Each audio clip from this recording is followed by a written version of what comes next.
Hey, welcome back, everybody, to another segment of Wednesday Wisdom on the Educational AD Podcast. We'll be right back with today's Wednesday Wisdom guest. But as always, we want to give a shout out to our sponsors. These are companies that I used as an AD. You should be using them too. So don't hit that fast forward button. Stay with us for the next 3 minutes. We're going to give our sponsors a shout out. Here we go. We want to say thanks to our good friends at Hometown Ticketing for their support. Hometown is the leading digital ticketing provider to schools and colleges. I don't think I need to say anything more. Hometown Ticketing is digital ticketing that offers more support, more security, more customization. Go to hometownticketing.com to get signed up. We also want to say thanks to Gipper. Gipper is the official social media graphics solution for the podcast. And if you go to Gipper.com, their team is going to show you how to create world-class marketing content to help you celebrate your athletes and promote your teams. Gipper is used and trusted by over 3,000 high school and college athletic programs across the country. It's professional graphic design made simple. Go to Gipper.com to get started. We also want to thank Snap Raise. Have you ever spent weeks and weeks with a fundraiser only to get little, if any, return? Stop right here. Go to snapraise.com/EDAD. Hands down, the best online fundraiser out there. SnapRaise works. Go to snapraise.com. You can also check out their other platforms like Snap Store, Snap Manage, a really cool one called FanX. But SnapRaise is the best online fundraiser out there. Go to snapraise.com to get started. We want to say thanks to Huddle. Go to huddle.com. Change the way you see the game. As an athletic director, I made sure that our school was a huddle school. It's not just for football. All of our coaches love the tools that Huddle provided that help them coach our kids up to their highest level. Go to huddle.com, join the 8 million users, and turn your school into a Huddle school. We'd also like to say thanks to Vital Signs Wall of Fame. You know, they're on a mission to bring your school's legacy to life. Go to vitalsignswalloffame.com and check out their interactive touchscreen video consoles. It's a great way to show off your school record boards for all the teams, for all the sports, or your school's Hall of Fame, or simply tell the story of your school's diverse history and your proudest moments. Go to vitalsignswalloffame.com to get started. We want to say thanks to our good friends at Sideline Interactive, indoor score tables and video boards. Go to sidelineinteractive.com. Schedule a live web demo to see their score tables and their scoreboards in action. Their products not only generate income for your department, but they also create the ultimate game day experience for your student athletes. That's sidelineinteractive.com. We'd like to thank Home Campus for their support. Home Campus is the exclusive high school and state association management platform for us. It's also your one-stop for things like scheduling, athletic eligibility and clearance, uploading forms, tracking coaches. Home Campus is really a site that you need to add to your professional use. I used it every single day, and it was just great. Go to homecampus.com to get started. That's homecampus.com. And we want to thank Athletic Surveys by LifeTrack. If you've never used a survey to take the pulse of your student athletes, your coaches, your parents, you're really missing out. Athletic Surveys will connect you to that group of parents that we all hear from, the complainers, the gripers, but they'll also connect you with the 98% of your department that supports your program. And that's a tremendously valuable tool to have when you're talking to a frustrated parent or your principal or your school board. Go to athleticsurveys.com. They're going to create a custom survey just for you. That's athleticsurveys.com. Welcome back, everybody, to another segment of Wednesday Wisdom on the Educational AD Podcast. We've got a new member to our Wednesday Wisdom team, Hannah Bleikamp. She's the athletic director at Whetstone High School. It's in the Columbus, Ohio area. Hannah was on the podcast a while back, just did a great job. Very excited to have her, to add her voice to our Wednesday Wisdom team. So, Hannah, welcome back. And what do you have for our listeners this week on Wednesday Wisdom? Thanks again for having me. So this week for Wednesday Wisdom, that's a tongue twister, isn't it? I want to talk a little bit about how young women or young, women professionals can get into the athletic director seat. This is something that I'm very passionate about, solely because I landed my first job as an athletic director at 20, I think I was 26. Um, you know, just turned 27 right after, but for me, that was kind of a big job to land at a younger age. And it didn't become apparent to me until I sat next to, other athletic directors who, they may have been in the seat for a little while or even new to the seat. And I was still quite a bit younger. And I kind of want to talk about how or why it's important, some things that may be limiting women in terms of sport leadership, and things that women can do, or even people in general who want to be an athletic director, what they can do to get closer to getting into the seat a little bit sooner. Because even if we were to look at the average age of athletic directors, it's believe it's around the mid 40s, which that's great, but we also want to continue to invite our younger people get into that seat sooner and get that career established. But so I'm just going to kind of dive on in. One reason why, empowering women to get into leadership is because when we look at between high school and NCAA, percentage wise, women make up 22%, roughly 22% of athletic directors in that high school and NCAA. To me, that's a little bit of a shockingly low number, just based on obviously women participate in college sports. We do have some pro sports. But I believe women can be a catalyst of change in addition to men in that seat. And I've seen what it's been able to do for me, being in this athletic director seat at a younger age, and even younger women that I get to talk to, and feedback I've gotten from parents in my community in regards to me being in this seat. So I kind of want to go through what might be, in my opinion, limiting women, and how they can use this information to empower themselves to get more of that sport leadership role. And a big piece of this, I believe, is football. So football is one of our larger income driving sports, not just for high school, but for a lot of colleges as well. Drives the income, very large operational demand, and large expenditure. Unfortunately, football for women isn't, it isn't as much of an opportunity for women. Now, women do have the opportunity to play full tackle football and have had that opportunity since the 90s. It's growing, as we go into, the 2000s, 21st century, whatnot. But the opportunity for a woman to play at a younger age, like for young men and boys, it's not there.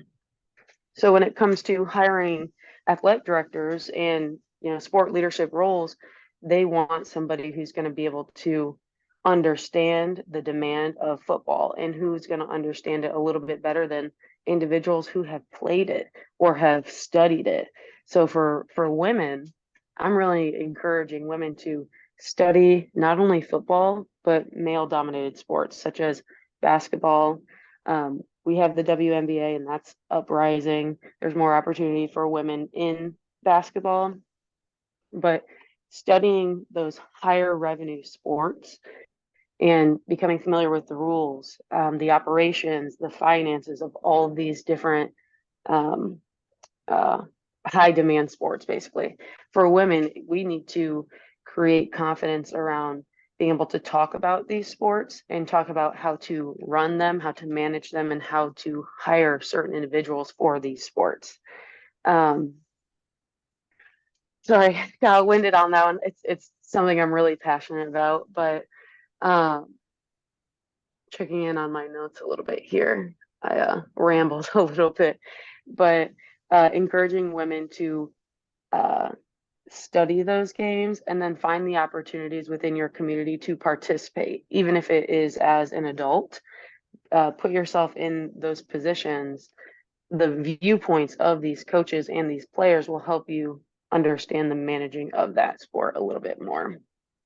Um, Another thing in regards to how you can get to this role, as a younger individual, marketing yourself is huge. I would say that's something that I could have done a little bit better. I was newer to the Columbus area. I'd been here for maybe at the point 3 years, so I didn't have a huge market in the area. But for people who are, you're moving or you're in a certain area, start marketing yourself now.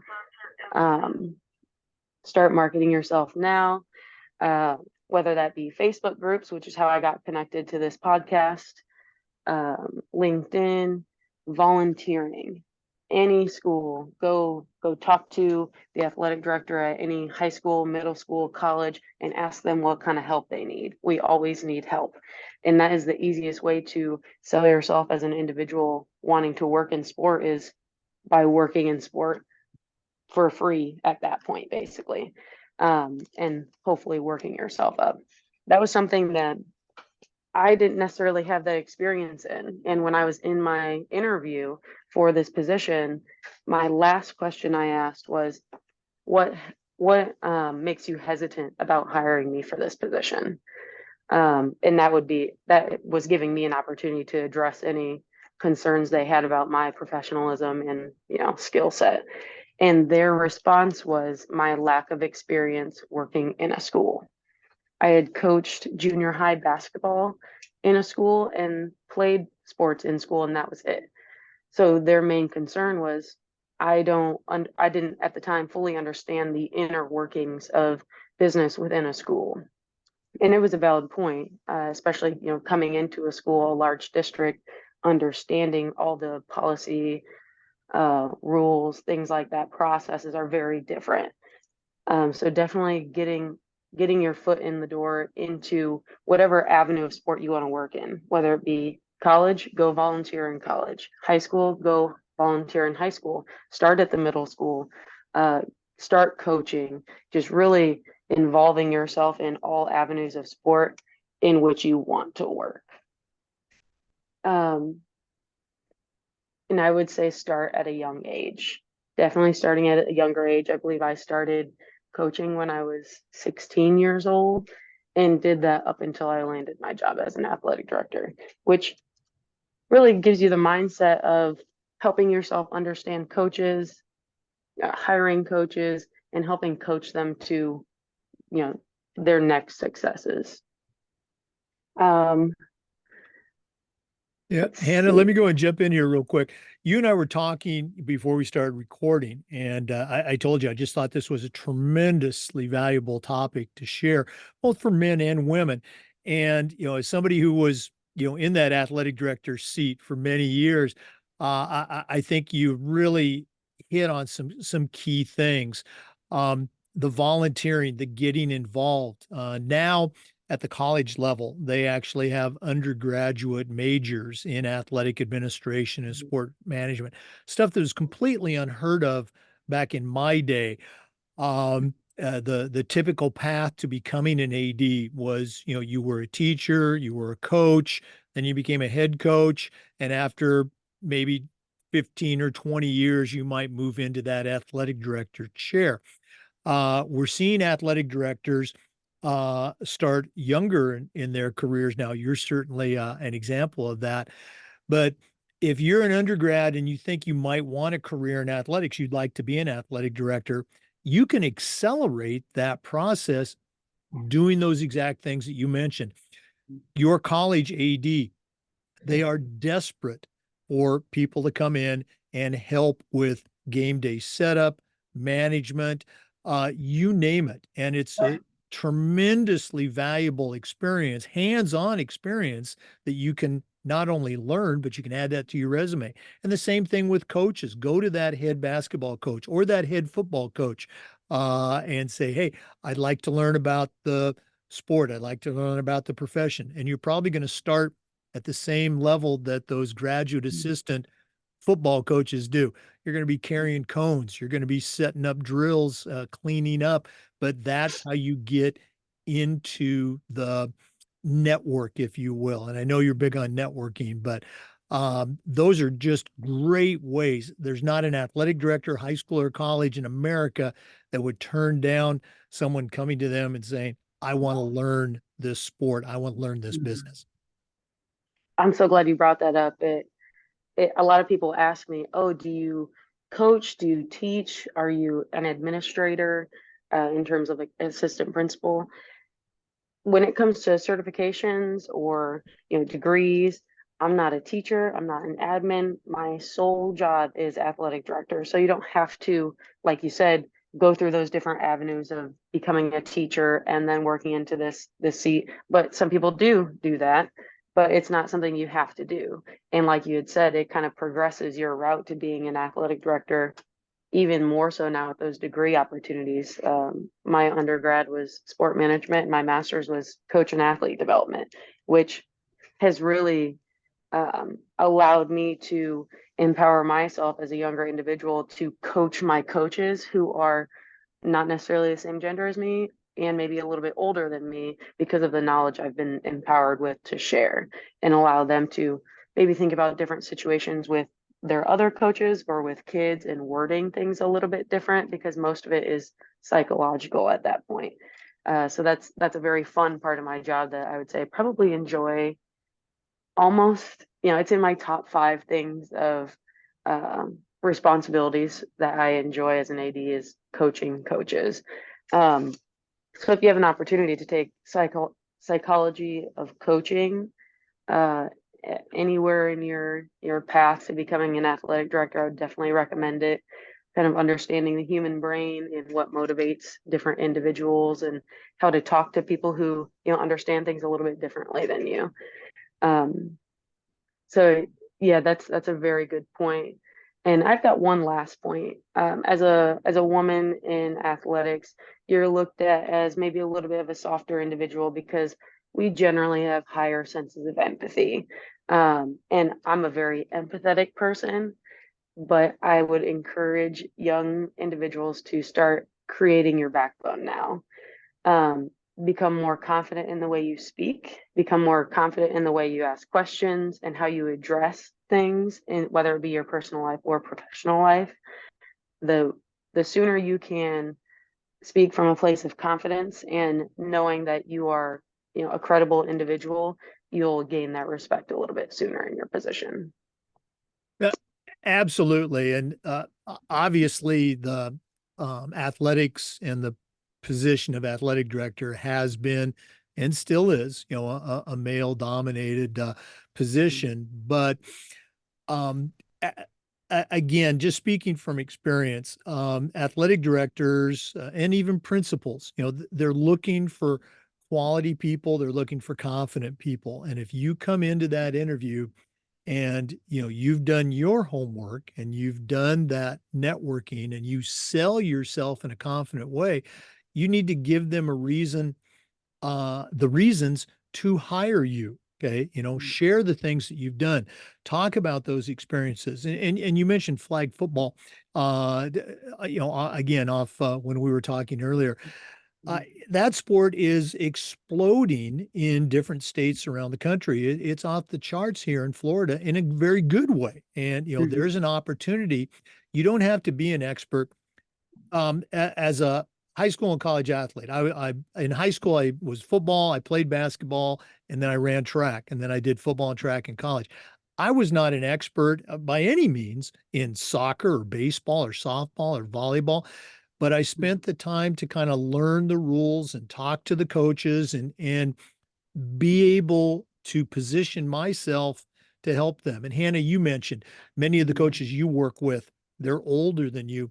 You don't have to know more than them as a coach, but as an AD, you need to be in a position to help them do a better job. And if that's relating better to student athletes or helping with facilities or that sort of thing, that's what those young ADs or aspiring ADs need to put themselves in a position to do. You need to be able to help others, not outcoach them, not be smarter than them, but be in a position to help them. And, you've certainly done a great job at Whetstone just in the short time that you've been there.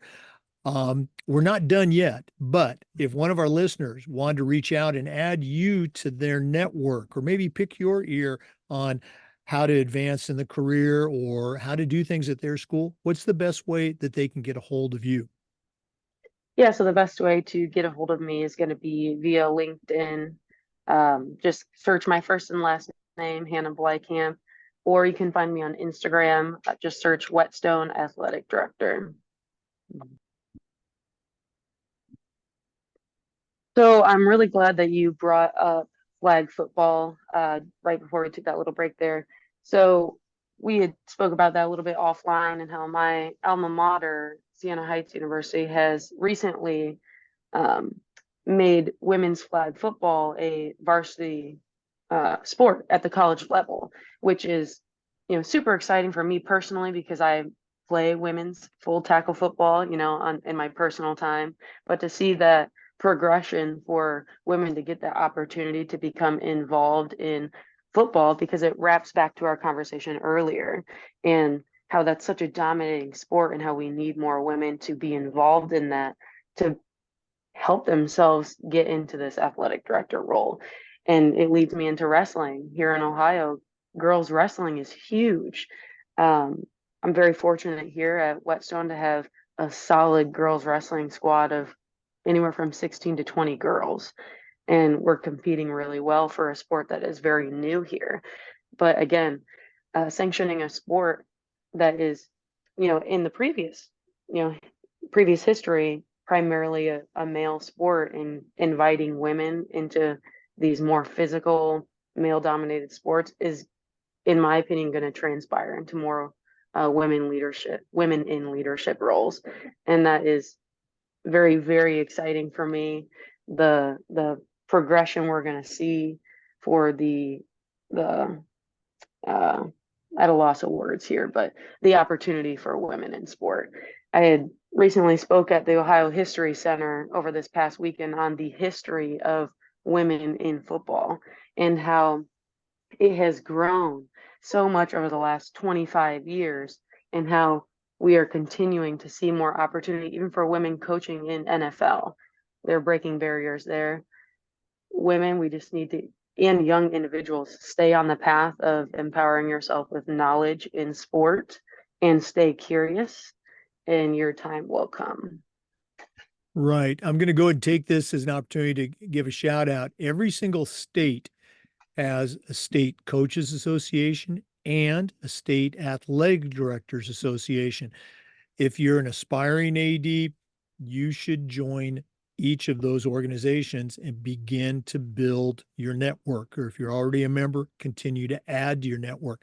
There's also a couple of national organizations. One is called the Global Community of Women in High School Sports. It's a tremendously valuable networking group for women coaches and women athletic directors. And then the last one I'll give a shout out to, and there's a lot, but the last one is called We Coach, WE Coach. And again, this is a national networking and educational organization for women coaches, women athletic directors at both the high school and the college level.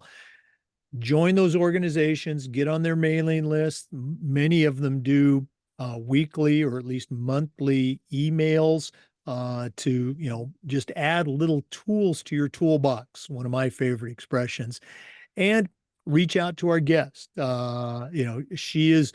She's walking the walk, and as she talks the talk, add Hannah to your network. Hannah, one more time, if one of our listeners wants to reach out, how can they get a hold of you? You can go ahead and find me on LinkedIn, Hannah Bleikamp. Just search my name there. Or on Instagram, you can search Whetstone Athletic Director. Okay. And Hannah's a member, brand new member of our Wednesday Wisdom team. She'll be on here periodically. Go back and take a listen to Hannah's interview on the Educational AD podcast. And again, Hannah said this, and I'm saying it: add to your network. Hannah, thanks so much for sharing with us again, and all the best as we move into the 2024 seasons and school year.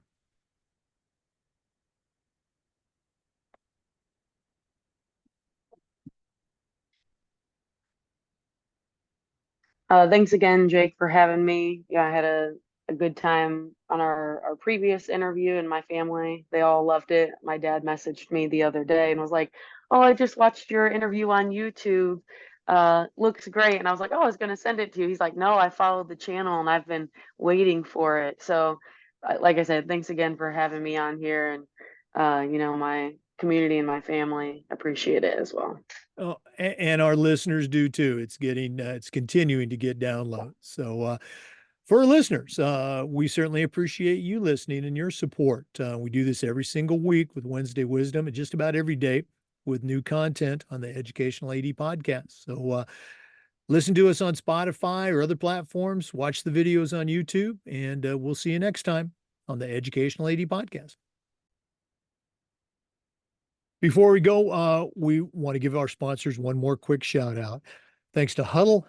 Thanks to Sideline Interactive. Thank you to Hometown Ticketing. Thank you to Snap, Raise, and Snap Mobile. Thanks to Vital Signs Wall of Fame. I want to thank Athletic Surveys by LifeTrack. I want to say thanks to Home Campus, and we want to say thanks to Gipper. And thanks to you, listener, for tuning in. We'll see you next time on Wednesday Wisdom.